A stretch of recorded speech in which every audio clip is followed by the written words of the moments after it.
BBC in Cambridgeshire, and we're here to interview Shadow Chancellor Ed Balls for the BBC School Report. First question is, if the development of skills and skilled workers is important for our economy, why aren't you campaigning for free university tuition? I think that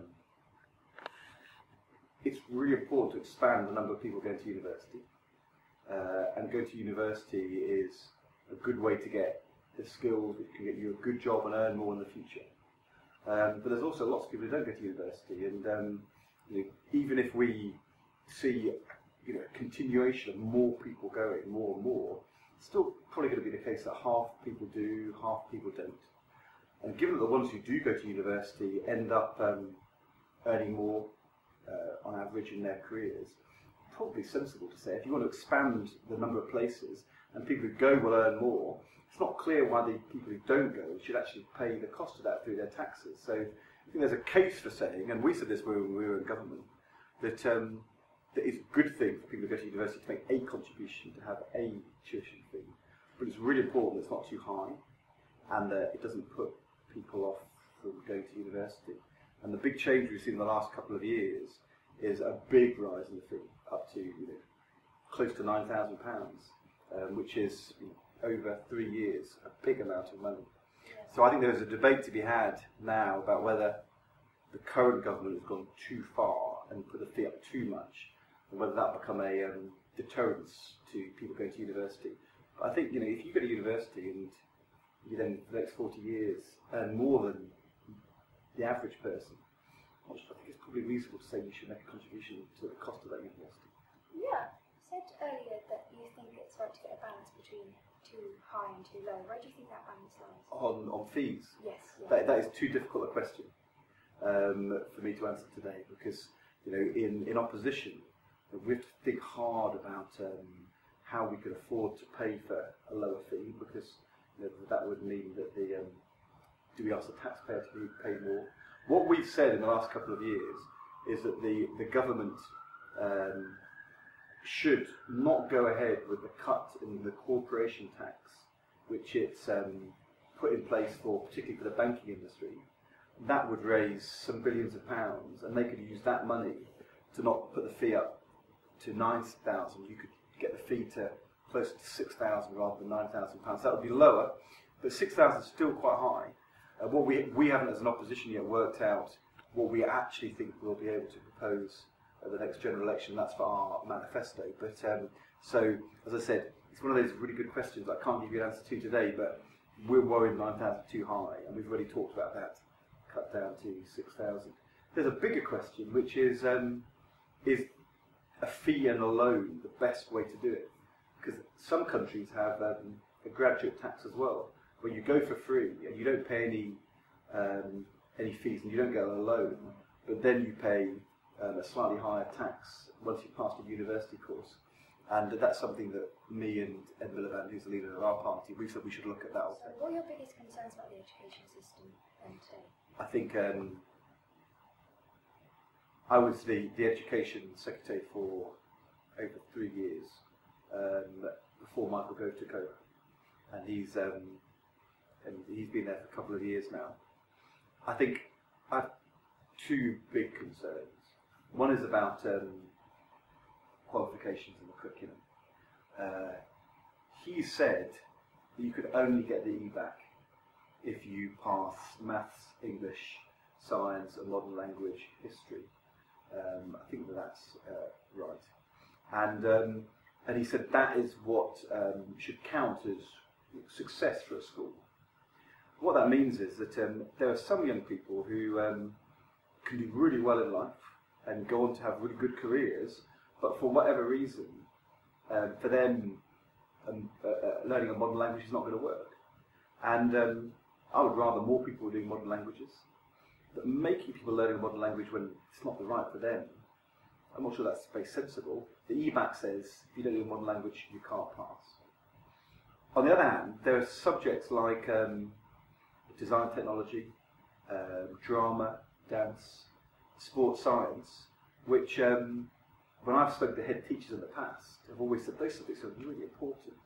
Partly because young people like them, enjoy them, and that's good. But also because if you want to get young people really motivated to come to school to learn, and you can show them they can, for example, do really well in dance and get dance GCSE, that's likely to mean that that makes them more confident and they work harder and do well in their maths and English as well.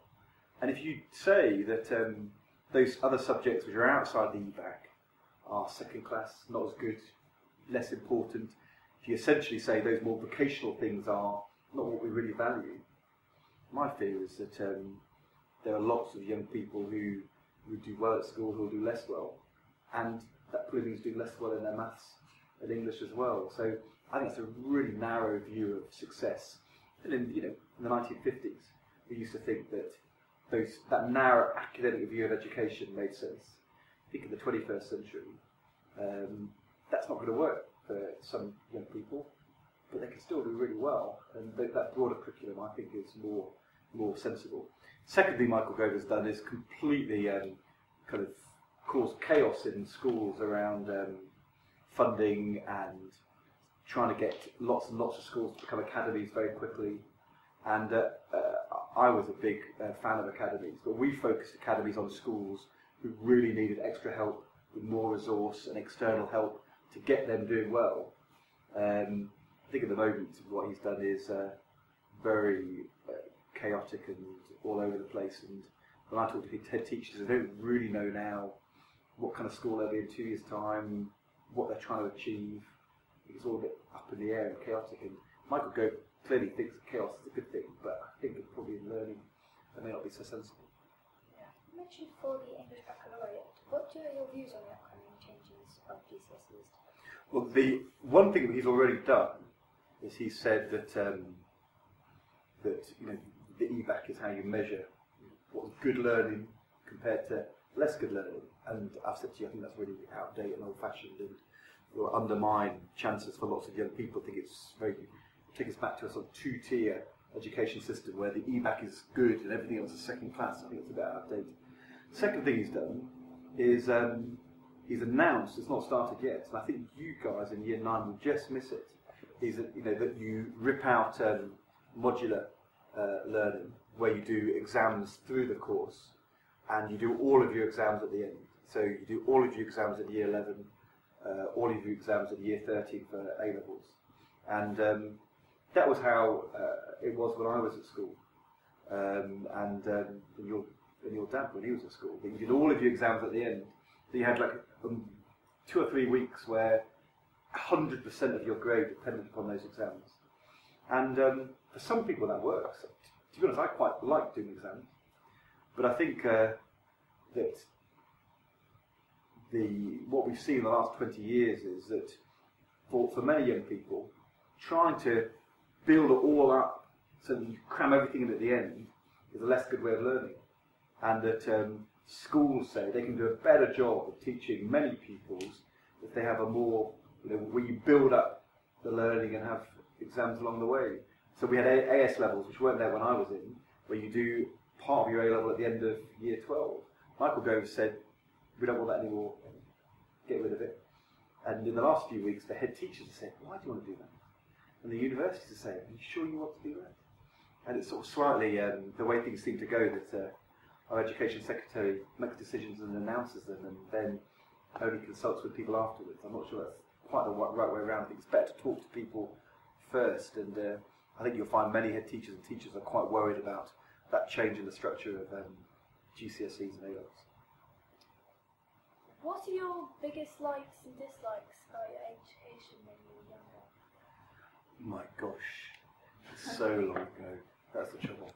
It's 30 years ago. What did I like about my education? I had lots of friends, and that was a good thing. I really enjoyed playing sport, but I also managed to do music. I played the violin all the way through school and was in the orchestras, and I really enjoyed that. It was fun. I think that in my primary school, the kind of teaching you had at the time was very 1970s. we had almost no, in Islington Primary School, lessons in a class where we all sit and learn together. We all just did all of our work on our own all day. And so you'd go off with your maths book and do it, and every now and then you'd go and see the teacher.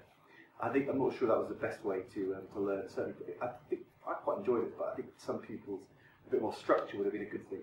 When I went to secondary school, it was much more structured.